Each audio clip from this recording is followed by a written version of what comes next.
So hi everyone, this is me Ritwik. कैसे हो आप सब लोग? I hope everyone is doing good. तो आज के इस वीडियो में अपन ऑर्गेनिक केमिस्ट्री का डिटेल डिस्कशन कर लेते हैं कि कौन से कॉन्सेप्ट्स ज़्यादा इंपॉर्टेंट हैं। चैप्टर वाइज एनालिसिस करेंगे एंड आई होप आप सबके लिए वीडियो हेल्पफुल होगा। तो गाइज, अगर आप चैनल पर नए हो तो please do subscribe to the channel and hit the notification bell icon ताकि नोटिफिकेशन आपके पास आ जाए। तो चलो स्टार्ट करते हैं अपनी वीडियो को। तो गाइज, सबसे पहले अपन जनरल ऑर्गेनिक केमिस्ट्री का डिस्कशन कर लेते हैं। तो जनरल ऑर्गेनिक केमिस्ट्री में मेनली आपके पास सबसे पहले आता है प्लस आई माइनस इफेक्ट या फिर इंडक्टिव इफेक्ट।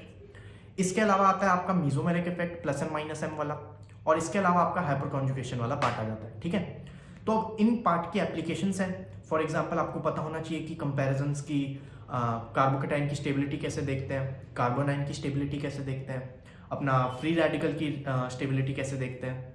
इसके अलावा सेकेंड टाइप के क्वेश्चंस बनते हैं आपके एसिडिक स्ट्रेंथ या बेसिक स्ट्रेंथ के कंपैरिजंस पे। तो इन्हीं सब जो भी ये इफेक्ट्स हैं इनकी एप्लीकेशंस आपको आनी चाहिए। जैसे फॉर एग्जांपल आपको पता होना चाहिए कि जैसे एक इंपॉर्टेंट एक्सेप्शन सा रहता है जिसके अंदर स्टेरिक हिंड्रेंस रोल प्ले करता है। जैसे बेसिक स्ट्रेंथ का ऑर्डर आपसे पूछेगा अमीन्स में, एक्वा सॉल्यूशन में। तो एक्वा सॉल्यूशन में स्टेरिक हिंड्रेंस रोल प्ले करता है। तो ऑर्डर जो आता है वो आता है 2 degree greater than 1 degree greater than 3 degree amines.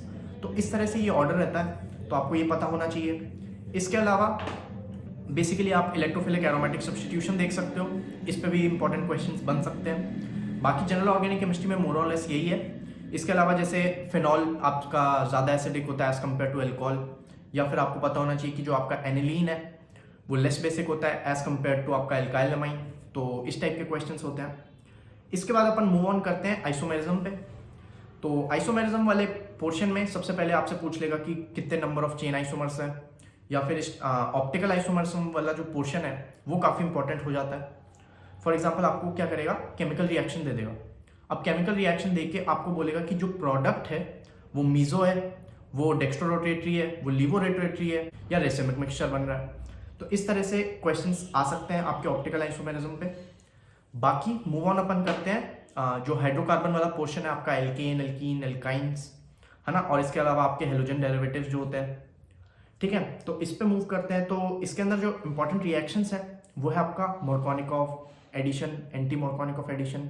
अब एंटी मोरकोनिकॉफ में आपका HBr रोल प्ले कर रहा है इंपॉर्टेंट, तो ये आपको पता होना चाहिए, पेरोक्साइड इफेक्ट जिसे कहते हैं। बाकी कुछ नेम रिएक्शन है जैसे आपका ऑक्सीमर्क्यूरेशन, डीमर्क्यूरेशन, हाइड्रोबोरेशन, ऑक्सीडेशन हो गया। ओजोनोलाइसिस काफ़ी इंपॉर्टेंट है, और पास्ट ईयर्स में देखा गया है कि चाहे जेई मेन हो चाहे बिटसैट हो, काफ़ी क्वेश्चंस आते हैं। तो इसकी भी अच्छी प्रैक्टिस कर लीजिएगा। बाकी आप बुक से सॉल्व कर सकते हो जो मैंने सजेस्ट की हुई है। बाकी इसके बाद आपका ये पूछ सकता है कि कॉन्जुगेटेड और आइसोलेटेड ये डाइन्स में कंपैरिजन स्टेबिलिटी का। और बाकी एल्काइंस के अंदर जो इंपॉर्टेंट है वो है एक ब्रोमीन वाटर के साथ रिएक्शन। ब्रोमीन वाटर ऐसे कुछ एक रिएजेंट्स है जैसे K2Cr2O7 हो गया, आपका एल्कोहलिक KOH हो गया, आपका एल्कलाइन KMnO4 हो गया, या ब्रोमीन वाटर हो गया। तो ये इंपॉर्टेंट है, इनके रिएक्शंस आपको पूरे केमिस्ट्री में मिल जाएंगे। तो इनकी आपको अच्छे से प्रैक्टिस करनी है और इनको अच्छे से याद करना है। बाकी अपन मूव ऑन करते हैं हेलोजन डेरिवेटिव्स में। तो आपका ये SN1 reactions, SN2 reactions, E1 reaction, E2 reaction, इन सब का आपसे पूछ लेगा। बाकी रेट कंपैरिजन पूछेगा। इसके बाद रेसिमाइजेशन आ जाता है, किसमें इन्वर्जन हो रहा है कि SN1 में तो आपका रेसिमाइजेशन हो जाता है। फिर इसके बाद एक इंपॉर्टेंट आता है RMGX का जो प्रिपरेशन है, जो कि ग्रिग्नार्ड्स रिएजेंट है, काफ़ी इंपॉर्टेंट है। इस पे देखा गया इसके केमिकल रिएक्शंस काफ़ी इंपॉर्टेंट होते हैं, तो इनको अच्छे से करना है अपन को। Now next upon move on करते हैं एल्कोहल, फिनॉल और ईथर पे।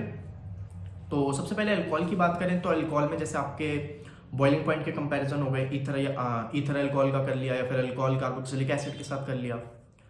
बाकी एक इंपॉर्टेंट टेस्ट है जिसके अंदर 1 डिग्री, 2 डिग्री और 3 डिग्री अल्कोहल को अपन डिफ्रेंशिएट करते हैं। डिस्टिंग्विश करने के लिए कौन सा टेस्ट यूज होता है, तो या तो आपका विक्टर मेयर टेस्ट यूज करेंगे, या फिर अपन क्या करेंगे, लुकास टेस्ट यूज करेंगे। तो ये दोनों टेस्ट काफ़ी इंपॉर्टेंट है। फिनॉल्स के अंदर कुछ रिएक्शंस हैं जैसे सल्फोनेशन का रिएक्शन हो गया, फ्रिडल क्राफ्ट रिएक्शन हो गया, आपका रिमटेमन रिएक्शन हो गया, कोल्बे श्मिट रिएक्शन हो गया। तो ये कुछ एक इंपॉर्टेंट रिएक्शंस हैं। बाकी अपने ईथर पे मूव ऑन करें तो ईथर में आपके पास एक विलियमसन सिंथेसिस वाला है जिसमें SN2 रिएक्शन होता है, उससे प्रिपरेशन होता है। बाकी पॉक्साइड के प्रिपरेशन के भी रिएक्शंस थोड़े इंपॉर्टेंट हो जाते हैं, तो उनकी अच्छे से आपको प्रैक्टिस करनी है।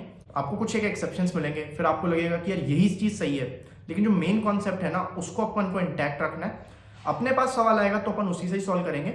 हाँ, कुछ ही का एक्सेप्शन होंगे तो वो आपको याद रखने पड़ेंगे, तो वो देख लीजिएगा। जब आप क्वेश्चन प्रैक्टिस करोगे आपको समझ आएगा कि मैं क्या कहना चाह रहा हूँ। सो इसके अलावा अपन जो एल्डिहाइड, कीटोन और कार्बोक्सिलिक एसिड वाला पोर्शन है, इसमें आपका एल्डोल कंडेंसेशन काफ़ी इंपॉर्टेंट है।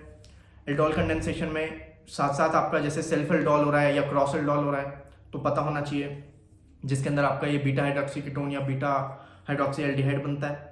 इसके अलावा आपका कैनिज़ारो रिएक्शन इंपॉर्टेंट है, जिसमें कार्बोक्सिलिक एसिड का सॉल्ट या और एल्कोहल बनता है। फिर अपना कार्बोक्सिलिक एसिड में अपना एस्टर का प्रिपरेशन इंपॉर्टेंट हो जाता है, ट्रांस एस्टरिफिकेशन वाला रिएक्शन। तो ये सब है। इसके अलावा अपन अमाइंस में मूव करें तो अमीन्स में क्या रहता है कि एक तो इंपॉर्टेंट है 1 डिग्री, 2 डिग्री, 3 डिग्री का सेपरेशन, जैसा कि अपन ने एल्कोहल में मैंने बताया था, लुकास टेस्ट और विक्टर मेयर टेस्ट। अब इसके अंदर भी सेपरेशन रहता है। इसके अंदर एक इंपॉर्टेंट रिएजेंट है हिंसबर्ग रिएजेंट, ये भी काफ़ी इंपॉर्टेंट है, इस पर क्वेश्चंस आए हैं पास्ट ईयर्स में।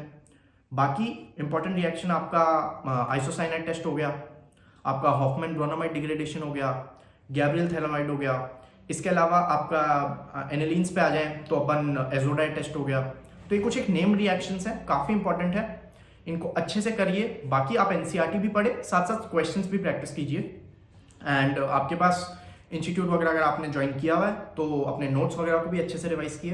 कॉन्सेप्ट पे फोकस करना है हमें, साथ साथ क्वेश्चंस भी प्रैक्टिस करने हैं। और क्वेश्चन प्रैक्टिस करते समय कुछ एक्सेप्शन मिलेंगे या उसको अलग तरीके से, जो नॉर्मल कॉन्सेप्ट है अपना जो बेस है उससे अलग तरीके से वो एक्सप्लेन हो रहा होगा, तो वो चीज़ हमें याद करनी है। So that was all for this video. I hope आप सबको वीडियो पसंद आएगा।